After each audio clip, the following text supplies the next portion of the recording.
That got me super emotional. Thank you, Jesse. You're welcome. I love you. You're my best friend. So scary. Yeah, now I gotta talk now. Thanks. That speech is pretty spot on because my prepared speech has nothing to do with me. Actually, the speech has everything to do with her, because as we'll see, it's entirely focused on her feelings towards reviews and reviewers, and the fact that she even mentions that the speech isn't about her suggests that it is. That's why it's on her mind. In her speech, Brie makes a lot of telling statements that shed light on how a large percentage of Hollywood celebrities think today, or pretend to think today, in order to be in good standing with the buzzword club they so desperately want to be members of for money. Let's take a closer look at Brie's profound and well thought out statements, aside from her statement about being super emotional, which sounds super authentic, same as the super inclusive messages we're about to hear. Do you feel included by Brie? Let us know in the comments. Hang on, because things are about to get emotional. I am so grateful to be up here to receive this award, so I cannot thank my family and my team, and instead talk about something that's really important to me. There's no better introduction to very important issues than upspeak, which makes it sound like she's asking rather than stating, and barely being able to contain her laughter, even though a second ago she was crying. My family and important to me. These mood changes give the words, fleeting emotions, a whole new meaning. I'd like to bring to light an aspect of our industry that has risen to the surface in the last week. It's an issue that's been bubbling since really the whole time, but this issue has a solution that each one of us in this room can participate in. No, I don't think this looks overly dramatic at all. It looks completely natural and authentic. Rhetorically, Brie does two things. She presupposes the existence of the issue she's about to mention, and the existence of the audience she wants to help solve the issue, even though neither exists. With these presuppositions, she makes what's actually a subjective opinion, her opinion, sound objectively true, as if the solution she's about to mention is the only way to go. Her language is assertive and doesn't leave room for doubt, even though, as we'll see, there's plenty to doubt. Next, get ready for a shocking message. I couldn't believe it when I heard it. Can you? So earlier this week, USC Annenberg's Inclusive Initiative released findings that 67% of the top critics reviewing the 100 highest grossing movies in 2017 were white males. The only way to cope with such shocking, but of course very inclusive findings, and Brie's completely authentic seriousness, is to watch it again, with music this time to fit the mood. 67% of the top critics reviewing the 100 highest grossing movies in 2017 were white males. Brie's effective prosody, meaning deliberate changes in speech rate, which politicians also use in speeches, is an appeal to emotion, pathos, which again is an attempt to play on the indignation of the audience she's constituted, but which doesn't necessarily exist outside of her calculating rhetoric. This rhetoric is about getting people in the audience to view themselves as members of a group rather than as individuals, and their membership is completely dependent on their innate characteristics. That's the first part of Brie's inclusive message, and I can't wait to hear the rest. She continues with effective prosody. Less than a quarter were white women, and less than 10% were unrepresented men. Only 2.5% of those top critics were women of color. So you're probably thinking right now, wow, that super doesn't represent the country that I live in, and that's because that's true. This is a huge disconnect from the US population breakdown. To Brie, it's all about groups and percentages. It's not about looking at people as individuals. She has a fixed definition of inclusion that she doesn't let the audience know. Her definition of inclusion is the postmodern one, where in order to have diversity and inclusivity, people have to share the same innate characteristics, have to be members of the same group that Brie's rhetorically placed them in, where your success depends on your outer characteristics, how you look, what you were born as, in other less positive, but more honest words than diversity and inclusion. The euphemisms Brie and other celebrities use for virtue signaling, and to make what they say easier for people to digest. Thus, Brie's opinion is the least inclusive opinion of all, namely that if you're part of a certain group, you're expected to want the same as everyone else in your group. She deliberately overlooks that diversity is also diversity of thought, and that two people who happen to share the same innate characteristics can be very different from each other in terms of opinions, goals, and behavior. However, groups are easier for politicians and celebrities to upset and control, which is why their rhetoric so often removes individuality from people. By definition then, this is a superficial ideology, or pretend ideology, that people like Brie advocate for to upgrade their membership of the buzzword club. Finally, should we take a look at all the other businesses and areas of society where there's a huge disconnect from the population breakdown, where a certain demographic is underrepresented? The fact that people like Brie don't apply their logic equally to all areas of society shows that this agenda has nothing to do with logic and morals. So why does that matter? Why am I up here giving you statistics when I could be spending this time talking about my publicist? Lindsay, who I love, and thank you so much for bringing Jesse up here and making me super emotional while I rattle off percentages of people. On top of all of this, this is the second time she feels the need to say how emotional she is, and it sounds even more authentic than the first. It's totally not a way to come across as relatable with this Bridget Jones-like awkward comic relief. While I rattle off percentages of people. With the two questions that no one asked her, obviously, she's making herself sound all the more self-sacrificing, as she could have spent all this precious time talking about herself, which she actually is, contrary to what she claims, because she's trying to persuade the audience with her opinions. So why does that matter? Why am I up here? This way, she's making herself the center of attention, and later on, we'll see that what she says has very little to do with fighting for the common good, and everything to do with fighting for what's best for her. And by the way, she is spending time talking about her publicist, because she's literally addressing her publicist. When I could be spending this time talking about my publicist. What Brie says makes so much sense. I don't know what else to say. Or maybe I do, because I just said I didn't know what else to say. Finally, yes, she is citing percentages. I could cite percentages too, to demonstrate the underrepresentation of male nurses or female carpenters. However, I wouldn't do that because it all comes down to what each individual chooses to do based on what they want to do with their life.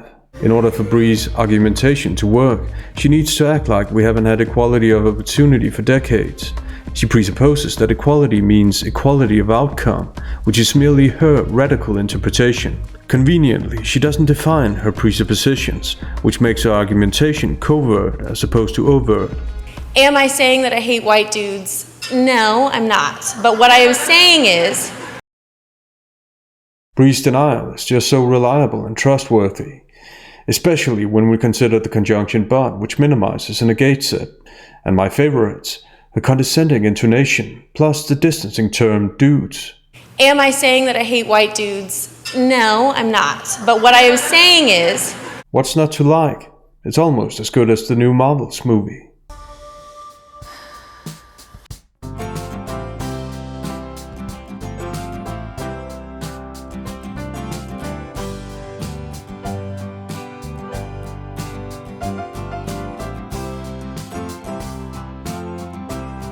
If this is Brie being inclusive, what does it look like when she's being exclusive?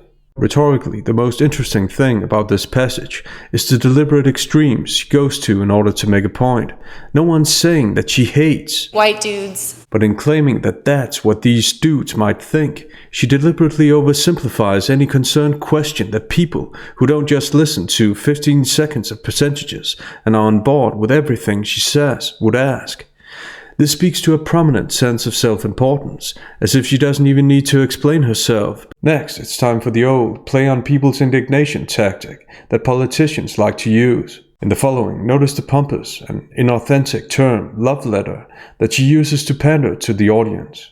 Is that if you make a movie that is a love letter to women of color, there is an insanely low chance a woman of color will have the chance to see your movie and review your movie.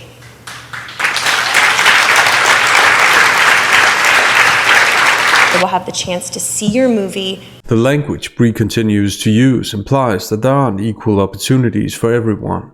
She uses reviewers as a random parameter, random because what she says could easily be countered with a response like, if I go to the hospital, there's an insanely low chance that a male nurse will greet me, which in its ridiculousness proves the point that it all depends or should depend on the competencies of the staff at the hospital, and here the competencies of the reviewers, irrespective of their innate characteristics.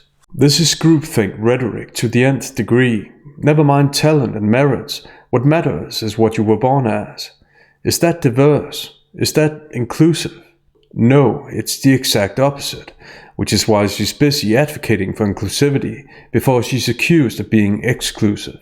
A term like inclusive always implies that there are groups of people that the speaker wants to exclude.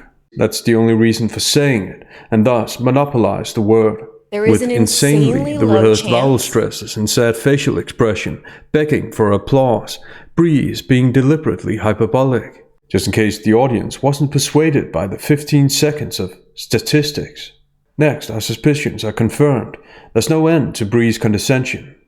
And this is also not to mention other people besides white dudes like Star Wars and would love the opportunity to do a set visit. And I'm also saying I don't hate white dudes. I'm just saying we need to be conscious of our bias and do our part to make sure that everyone is in the room.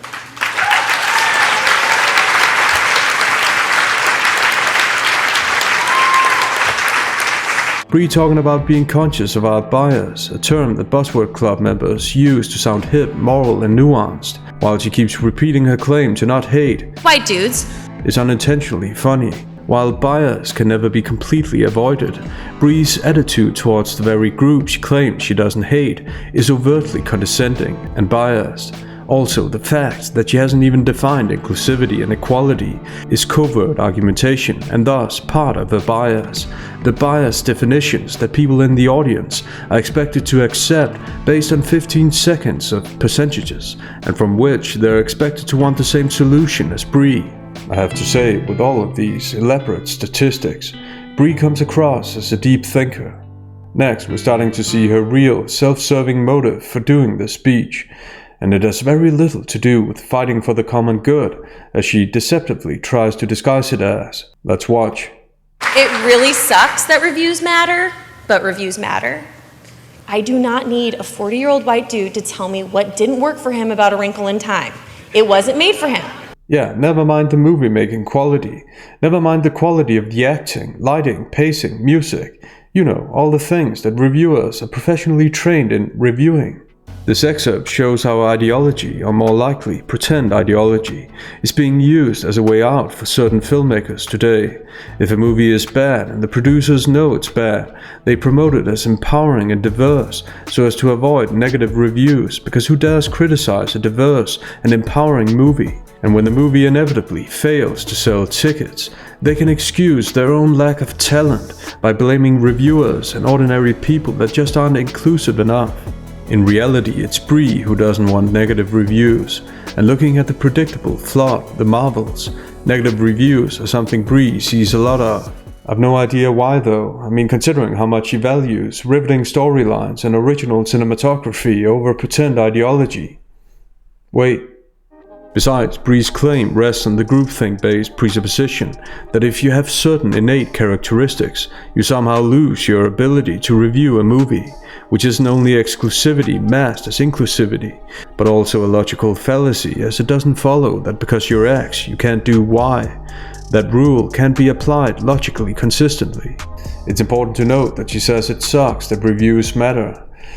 Here, she reveals what she really thinks about reviews. She doesn't care about balanced and fair reviews. She cares about good reviews. Victim narratives are her attempts to get them, because starring in good movies is just too hard. It's easier to virtue signal your way to privileges. Brie exposes a lot about her mindset with this honest statement. It really sucks that reviews matter. And for the third time, I don't hate white dudes. These are just facts. These are not my feelings. And I'm really sorry, Lindsay. Please don't kill me. Apparently, it's hard work to deliver such an empowering speech. Ironically, the fact that she repeats her non-hate so many times points to the existence of it. What people express in the negative is often far more interesting than what they express in the positive, because we don't hear her saying that she likes the dudes, positive polarity, but that she doesn't hate them, negative polarity. Thus, hate is on her mind, love isn't. Which is strange considering what a love letter to all people this speech is, right? So yes, this does sound like Brie's feelings, unlike the facts she claims to be giving. Because this speech is a self-serving interpretation of what she thinks the solution to the numbers she spent 15 seconds mentioning should be, but she makes it sound like these interpretations are facts. We already know that there's no end to Brie's condescension. Next, we learn that there's no end to her self-aggrandizement. At this point, I'm as authentically emotional as Brie. As some of you know, I immediately jumped onto Frances's brilliant words, inclusion rider, and this was way before she had bumper stickers for her iPad, because I know that this means that my work will be shown, digested, discussed by a variety of people, not just a singular perspective. I want to know what my work means to the world, not a narrow view. Thanks, Mom. No, Brie wants positive reviews, and she plays on people's indignation and pretends that there's an entire community behind the collective pronoun we she's been using, to disguise this simple, self-serving intent. She says she wants the world's view, not a narrow view. Really? Because the world doesn't quite seem to buy the rhetoric she tries to sell them. And besides, there's this new invention called the internet. If anyone wants to know what the world thinks, it's pretty easy to find it. People are already free to write what they want, equally. But since reality has its way of ruining victim narratives, Brie conveniently forgets to mention that. Not to mention the obvious irony in performing a victim narrative, when the fact is that the narrative she's regurgitating is the only narrative that's officially allowed in Hollywood. Imagine the outrage if someone went out and told the opposite narrative. As the saying goes, you can always tell who has the power in society by asking yourself who you're not allowed to criticize. And oftentimes, self-proclaimed victims are actually the most privileged. Also, unsurprisingly, Brie's logic doesn't add up. Should the world evaluate exam papers instead of a teacher's narrow evaluation? Should the world evaluate whether or not someone needs an operation instead of a doctor's narrow evaluation? A logical principle must be able to be applied consistently in order for it to be a logical principle. Women in film had a completely inclusive press line tonight and are setting an example that this can very easily be the new normal. So what would it take for the critic pool to match this 30-30-20-20 real-world breakdown, and how can we get there? Well, here I am. It's easier than you might think. Here I am. But keep in mind, the speech wasn't about Brie at all. My prepared speech has nothing to do with me. The bottom line is that if each of the top 100 films in a year added 9 critics that are 3 underrepresented males, 3 white females, 3 underrepresented females, and the average critic pool would match the US population in just 5 years. Super simple. No talk about the talent that would have to be discarded for this to happen. No regard for merits. It all comes down to what you look like, what you were born as. Super simple, Brie calls it, with such empathy for the people she wants to exclude, and such concern for movie-making quality and respect for art.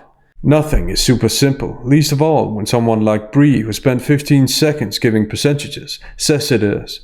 Super simple is an instant red flag. For lazy and untalented people, what Brie says is the best idea ever. They can reap the benefits of their colleague's hard work, get what their colleague deserves, simply because they have more desirable, innate characteristics. I wonder what this tells us about Brie. Here are 3 solutions. First, female and underrepresented critics can't review what they don't see, and many are denied accreditation or access to press screenings. So if you are in this room, or if you know someone who is a gatekeeper, please make sure that these invites and credentials find their way to more underrepresented journalists and critics, many of whom are freelancers. Denied access and gatekeeper. The linguistic manipulation here is astonishing, but not as astonishing as the fact that the audience actually applauds this. Give them access. No one is denied access based on their innate characteristics. That's a deceitful implication. If you have the proper education and you want to go to press screenings, guess what? You can. And if you don't, yes, there are gatekeepers who will deny you access. That's how society works. I'm not allowed to go to press screenings either, just as I'm not allowed to attend a staff meeting at a hospital. I don't have the proper education and training for that, but I could have if I'd wanted to. Choice is what it's all about. Brie knows it, but can't say it because that would mean the end of the privileges that victim narratives, ironically but calculatingly, give access to. Give them access. Give them the opportunity to see, hear, and write about our stories. Our stories. This sounds like a victim club meeting. Feed the pipeline. I know you're thinking, Brie, we'd love to have a balanced pool, but there's not enough underrepresented critics and make this realistic. Okay, well, I'm super happy to tell you that 41% of bachelor degrees in journalism and communication go to white women and 22% to women of color. So the talent is there, the access and opportunity are not. You gotta love the inclusive way she deals with objections. Brie, we'd love to have a balanced pool, but there's not enough underrepresented critics and make this realistic. Okay. It totally doesn't undermine the inclusivity she claims to be advocating for. Yes, she really knows what people are thinking. Great empathy skills. With the numbers Brie mentions here, she actually undermines her own point about lack of access. Turns out there's plenty of access, plenty of opportunity. So again, no one's taking opportunity and access away from anyone. People choose what they want to do and don't want to do. And I do also, not to be a know-it-all, I also have an answer to that.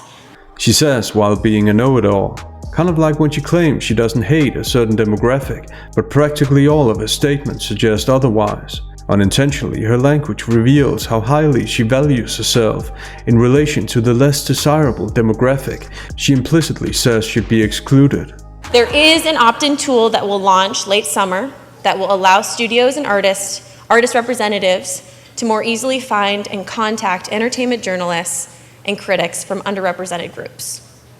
Support this journalist, critics-led initiative when it launches. This is one easy step towards 30-30-2020.